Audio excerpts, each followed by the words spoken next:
Welcome to Coffee and History, a conversation with Alabama Heritage. We are your hosts. I'm Rebecca Minder, Susan Reynolds, and Caroline McKenzie. Join us as we sit down with some of the most fascinating figures in the historical community over a hot or cold cup of coffee. We'll explore the captivating tales of Alabama, stories that educate, inspire, and hopefully entertain. We're thrilled to have you here with us. Today we are on the road and recording from the beautiful and historic Scott Yarborough House, also known as Pebble Hill at at Auburn University. This home serves as the location of the Caroline Marshall Draughon Center for the Arts and Humanities, and we thank the good folks here for allowing us to stay a few days and interview these wonderful people that are important figures in our state from Auburn University. So, Caroline, Yes. I think you have a fun fact that might even relate to today's guest. I think I do. So listeners, before introducing our guest, we like to call this segment the Did You Know segment, where we'll share a fun and surprising fact about the state of Alabama, something that may be new information to you or even us. Sometimes it's a lot of times it's new to us. It is. Yes, it is. So, did you know Dadeville, Alabama, where our today's guest comes from, was where Alabama's first medical school was located? So the Grafenberg Medical Institute operated from 1852 until the outbreak of the Civil War and the death of its founder, Philip Madison Shepherd. It had only about 50 graduates and was a rival to the Medical College of Alabama, now UAB, that opened in Mobile. The school burned in 1873, losing all of its collections and records. That's so depressing. I mean, I hate it when any kind of institution burns, but then when you lose all your records like that, it's really hard to, I don't know. I wonder how maybe our guests might know this, but I wonder how they know anything about it, when your records are all burned. well, probably letters and things like that. Oral history. Other records that may have existed elsewhere too. Yeah. I mean, that's a really cool. I didn't know that. I think it's Thank really you, Kathy. interesting. Yeah. And just as a side note, a lot of our Did You Know segments come from the online Encyclopedia of Alabama, so check them out. That's right. Susan, who is our guest today? We keep talking about this person, so who is it today? Yeah, today's guest is Dr. Kathyrn Braund, who resides in Dadeville and is the Holifield Professor of Southern History Emerita at Auburn University and author of several books, many of which I love. And she's one of my favorite authors for the magazine as well. But she's also has a new book, Mapping Conquest, The Battle Maps of Horseshoe Bend, which is published in 2024. And please welcome Dr. Kathyrn Braund. Yay! Welcome, having Kathryn here. Hey, thanks for having me. Oh, we're so glad to have you here. This is awesome. And shout out to Dadeville. That's Yes. right. Yes. So, can you tell us? Do you know much about that? The Grafenberg Institute. Well, first of all, how long have you actually been in Dadeville? So we're in the neighborhood of 40 years. Oh, wow. So Okay. I grew up in South Alabama in a little town called Hartford, Alabama. Okay. So, and then, but we live near Dadeville on the lake, Lake Martin.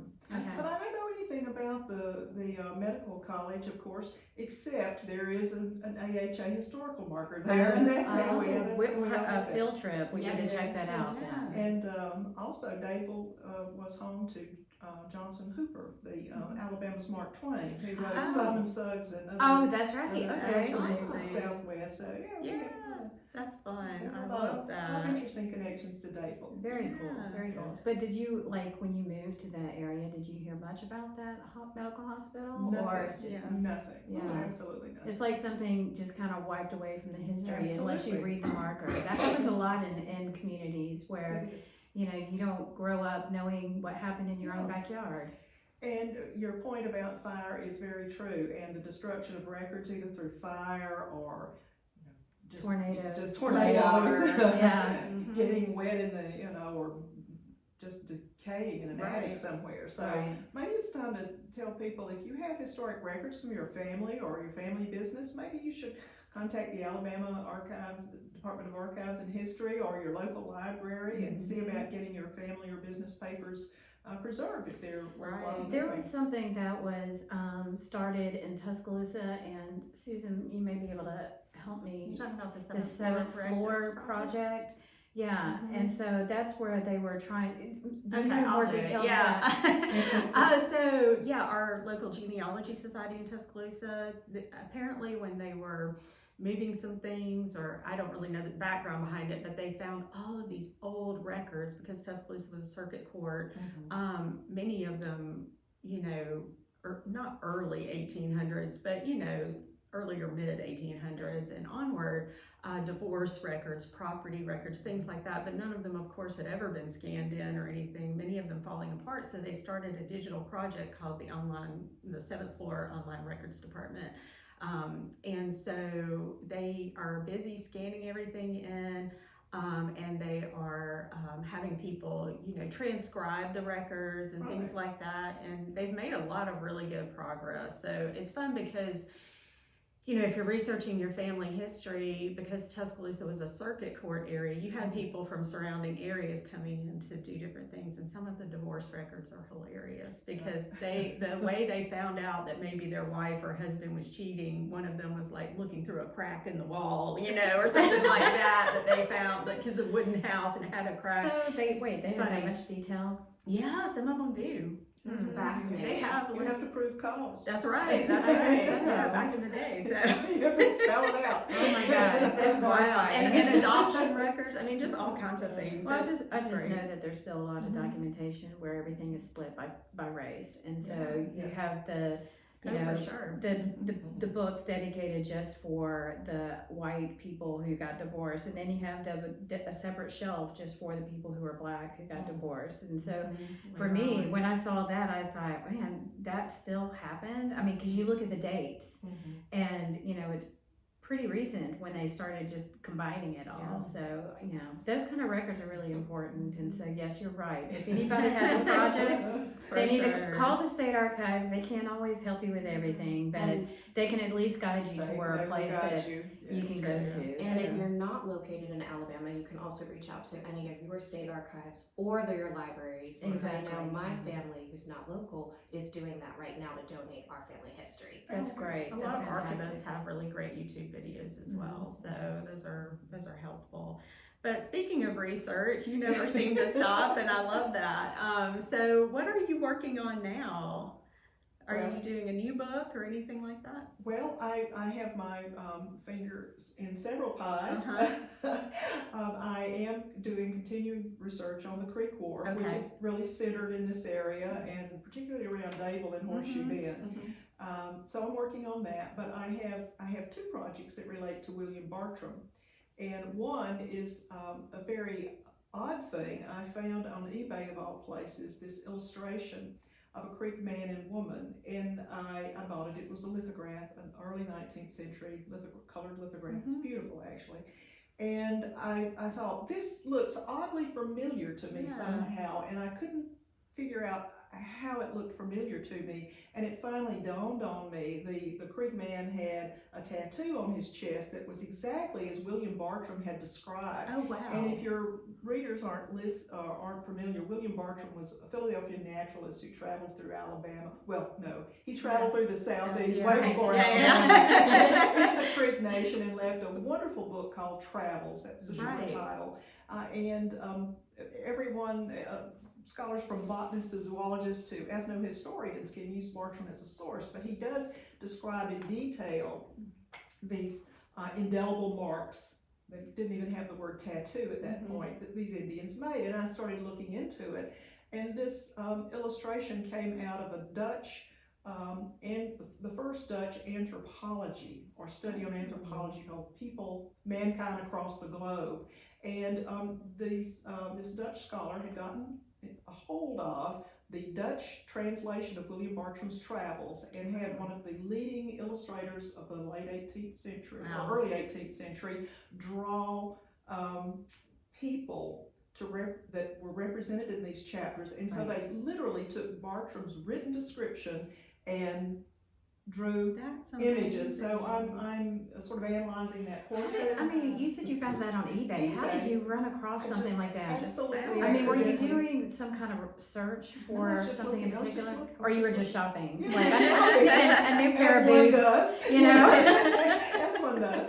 And you just Wow. say, well, I'll see what they have on the Creek Indians or That's whatever. And amazing. that popped up, and I immediately bought it, of course. Wow. But it's a wonderful, it's been a wonderful dive into an area of total incompetence on my part, which was translating the Dutch copy of William Bartram's Travels, Mhm. and then this anthology. Thank you, Google Translate. Right. Shout out to- as well as a few Dutch Seriously. speakers. So I'm finishing up Yeah. that. But my other Bartram project absolutely deals with where we are right here, and that's I'm working with Mark Wilson to do a series. Who's the director of the Caroline Marshall Draughon love Center him. here at Pebble Hill? Absolutely. Shout out, Mark.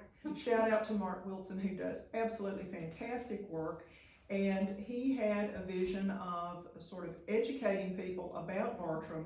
And in fact, at Pebble Hill, he has native plants described by Bartram, including the iconic Franklinia tree that's named for Benjamin Franklin, as well as other native plants, and a pitcher plant bog. And Mark and I are both pitcher plant nuts. Now, what is that? I don't A know. pitcher plant is a carnivorous plant. Many of them are native to South Alabama, and so they are bog plants. They grow in low, slushy, Okay. sandy soil, I and got fertile you. soil, and they're quite beautiful. And you should have a pitcher plant person come and talk. It sounds like you are. So You're it. well, what we wanted to do was to because Pebble Hill's mission is outreach. Right. And so we are designing these 8 large panels that will be easy to move around and put in libraries, museums, historical societies for temporary exhibition on Bartram, who he was, about his book, what's significant about what he saw in Alabama, including his botanical discoveries, which included our state wildflower, the oak leaf hydrangea. Right. And a very interesting little plant, a night bloomer, beautiful plant, called the large flowering evening primrose, which is native to one little spot in Alabama Wow. and has a fascinating history. And so we're featuring those, and then his observations on the Creek Indians, because he traveled and stayed among the Indians and so forth. Is this so you're doing panels on this? Are this going to be presented here at Pebble Hill, or are you presenting them at the Alabama Historical Association? I think our plan, what we say, God willing, the creeks don't rise and the printer helps us out, will be to debut them at the Alabama Historical Association Oh, meeting nice. in April. And then they will be going, for instance, to Elmer County Museum or libraries or whoever kind of wants moves one. around, a Yes, traveling it's a exhibit. traveling exhibit. It's easy to Nice. set up and so Yeah. forth. So, and it's been a lot of fun working with that, because like your magazine, what I Alabama Heritage Alabama Magazine. Heritage Which is a Magazine. quarterly history magazine, and if you have not seen it or don't subscribe, Subscribe. go to alabamaheritage.com. We need to, because, and I started my historical career really out of Pebble Hill after I got my PhD, and the first director was Leah Atkins, and she sent me on the road to little towns all over Alabama to take history to the people. And I learned a lot about historical outreach and the importance of connecting scholarship with communities. Absolutely. And your magazine does that so well and so beautifully, Thank because it's illustrated, it's in color, and that's why I've enjoyed this project too, because we got these big, beautiful prints Right. featuring photographs of Alabama landscapes, as well as Bartram's historical drawings. So it's been really exciting. I just feel like that would be a great article, Kathryn. That's what I was thinking as I mean, well. I'm booked for a while, so you're always Yeah, welcome. I saw that. But yeah, So natural history is such a popular subject for our readers. Can you elaborate a little bit more on what you've done, your research? my research in Yeah, natural history. Well, specifically like with Bartram and the trail and your Oh, okay. connection with that. Right. Well, I for 10 years I was president of the Bartram Trail Conference. I'm still on the board, but it is a wonderful organization that had its beginnings during America's bicentennial. Oh, that's a And, word. Yes, I know, we've all come to hate that word, but the American Bicentennial of 1776 was a good thing. Yes. And garden club ladies, the really young, budding environmental movement in the South, historic preservationists, all sorts of people came together to think, what can we do in the South to commemorate the nation's founding? Right. Because obviously there were no, Georgia was a state, but not any of the deep South, the Gulf states and so forth. And so somehow they hit on William Bartram, this wonderful traveler, and his book is really marvelous. It's an American treasure. Where is he originally from? He's from Philadelphia. Okay. And his house still stands, the Wow. John Bartram House. You can visit it. And actually see, they have recently acquired the desk, his father's desk, where he probably wrote the road travel. Oh, So, and so the garden is there with the primrose and the hydrangeas. So if you're in Philadelphia, head to the Bartram Garden. It's a wonderful, wonderful place. But these people from all walks of life came together to commemorate William Bartram and set out on a journey to work on exactly where he'd been in the South. It was important to mark the exact locations. And so a couple of years of study went into this, and scholars from various disciplines came together, from zoology to work on his alligator observations, botanists to work on specific things, as well as geographers, just the whole gamut. And so they were able to adequately mark the route where he traveled. And if you're anywhere in the South, in the 7 or 8 Gulf South states where he traveled, you're liable to see a William Bartram historical marker. Right. Many of them put up by the good ladies of the garden clubs across the South. It was their bicentennial project. And we've carried that on to support Bartram scholarship for every field. Right. So that's been wonderful doing that, and I've written about Bartram in a number of ways, but he mainly was a source for my work on the creeks, and then I branched out a little bit. I did an essay on his alligator observations. That's what I want to hear about. Yeah, It was that's a lot of fun. fun. So- Well, you worked with Greg Wasselkoff too, right? Who's Yes. also another one of my favorite authors for us Yeah. too. He's amazing. Well, that's how Yeah. I came into contact with the Bartram Trail Conference, because Greg, this was way back in the day before. I was thinking the other day when Greg and I were working on our book William Bartram and the Southeastern Indians. Greg had this really sacrilegious idea, which was, hey, how about we take all the bird watching and the Quaker prayers and the hoo-hum out of Bartram's travels, and just concentrate on the Indian stuff and really do annotations for that. And I thought, sounds like a good idea. And so we gathered together Bartram's writings, his book. He had a manuscript called, it's just roughly titled Observations on the North American Indians. It's mainly Creeks and Cherokees, as well as a very important position paper he wrote for the Washington administration, which became the basis of America's first Indian policy, the civilization policy. So we edited those and tried to do a little biography of Bartram and his importance. And so that brought me in contact with the Bartram Trail Conference, and the rest, they say, is history. Yeah. I'm just fascinated by Bartram. So. Yeah. Well, I'm going to ask you about, you talk about trails. I mean, I want to know more about your work with reading maps, because, you have the book, Mapping Conquest. And for me, I actually worked in a cartography library when I was in college. This is a little unknown fact about Rebecca Minder, but I learned so much about that, about maps and reading maps and the importance of them. And so can you talk a little bit about how important cartography is to studying history and identifying the stories behind what happened? Sure, I'll try.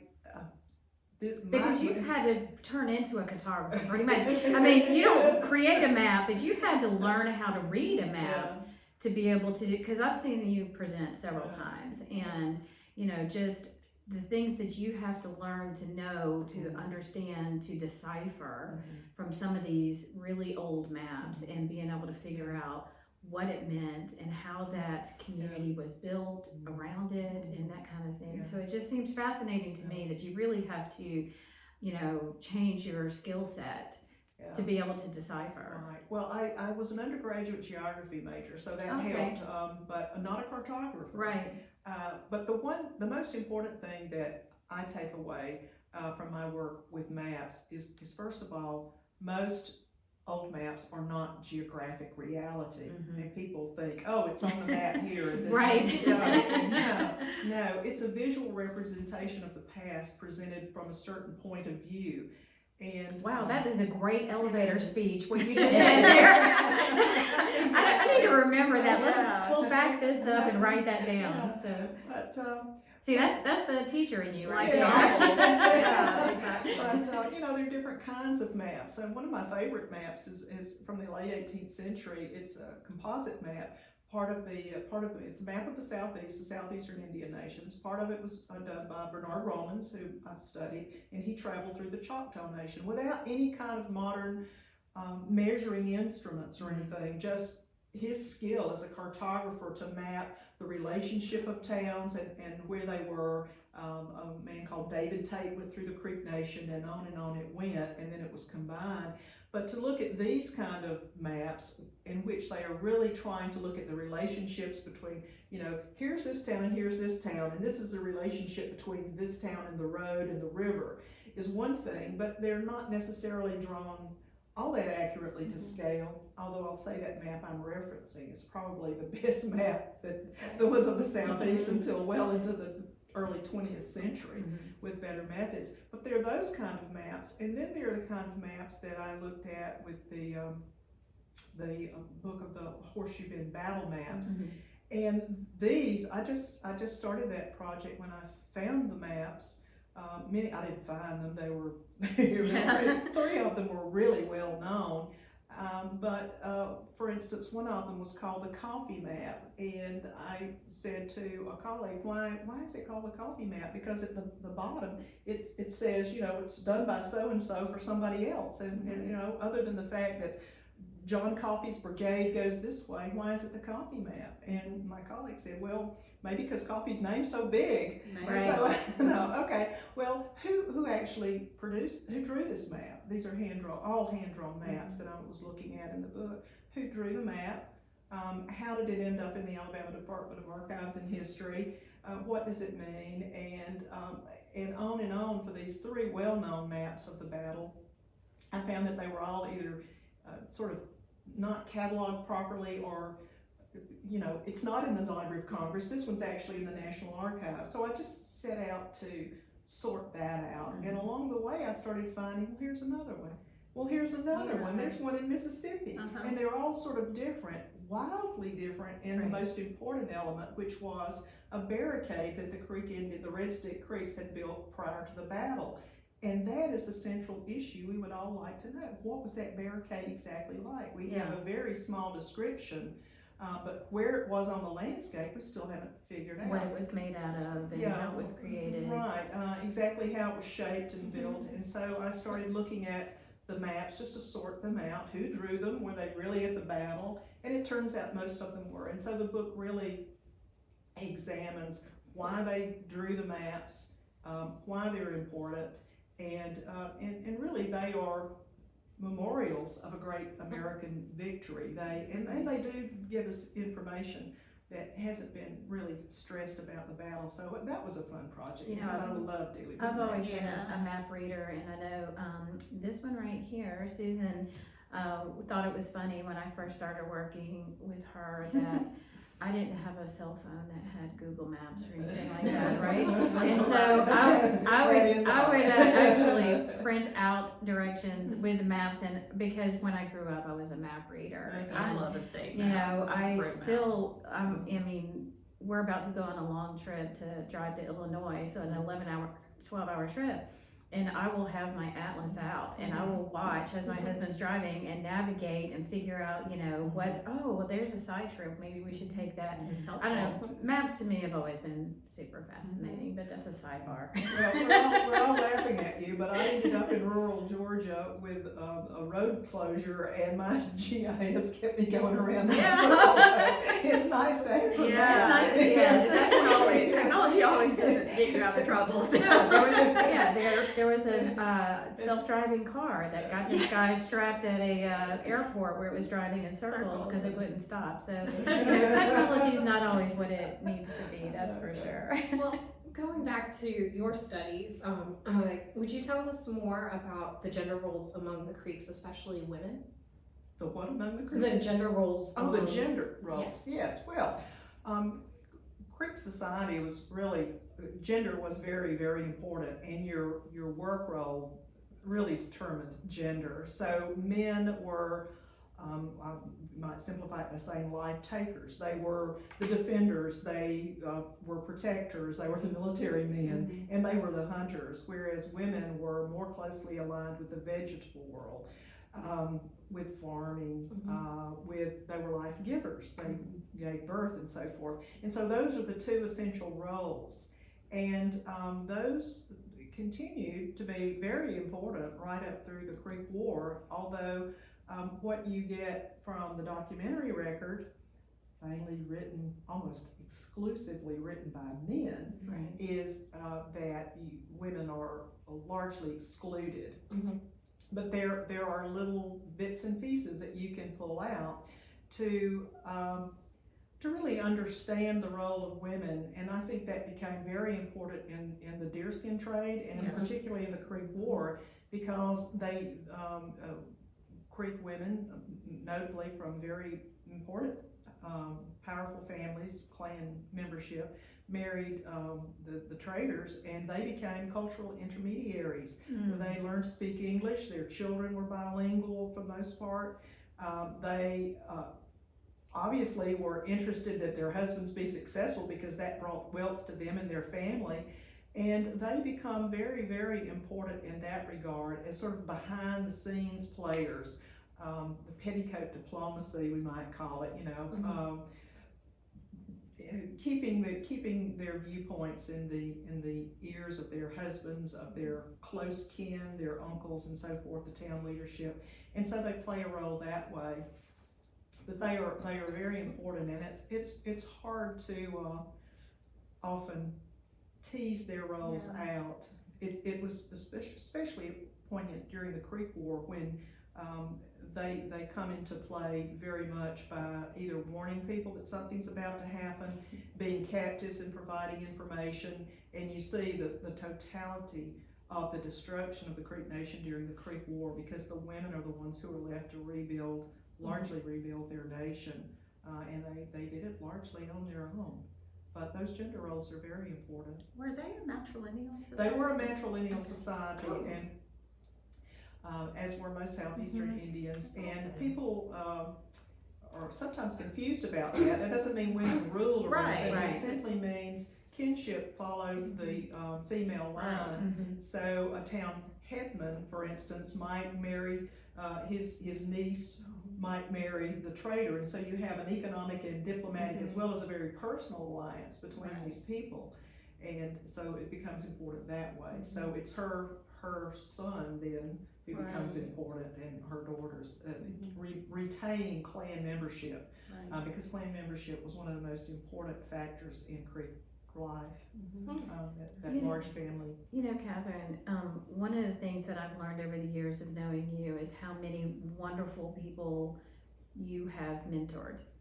And you have, there's a long list of people who are, graduate students or doctoral candidates and everything that you have been attached to, and your name has been attached to, which is fantastic, and they give you all the glory, and I think that's really great as part of your legacy. But what do you think is probably the formula for success in terms of mentoring young scholars and getting them set up for their future? something I tried to apply to all my students, which was respect and honesty, and treat them well, and I try to be their biggest cheerleaders. Right. And occasionally, you know, you had to get the baseball bat out and threaten them if you don't. But I think just- especially with doctoral candidates, they like to delay. Yeah, that's right. You know, so it's a role of hand-holding, but you know, I always saw myself as their, you know, I had their back, I was their supporter, and I was also trying to help them as best I could. And I'm very proud of my students, and I try to do that with other scholars as well that I've worked with, and I've known some great people through not only my work on the Creek Indians, but with Bartram Trail Conference. That's we actually have a scholarship fund called the Fothergill Fund. John Fothergill was a London physician who helped finance Bartram's travels, and our Fothergill Award we award annually to outstanding scholars who are working on any topic related to William Bartram. Nice. So it's been a privilege to meet some of those very outstanding, whether they're art historians or literary scholars or historians, even a journalist once. So, Yeah. Oh, even Even a journalist, journalist, which yeah. is our background. I'm a little bit of both, but yeah. Well, I am proud of my students. Yeah. They've done very It's so well. important to have a mentor like you. I had a great dissertation director, so I was super lucky. But one last question I want to ask you before we move to our final section of the podcast is about John Hall. Oh, yeah. Dr. John Hall, who is another author of ours that I loved, he passed away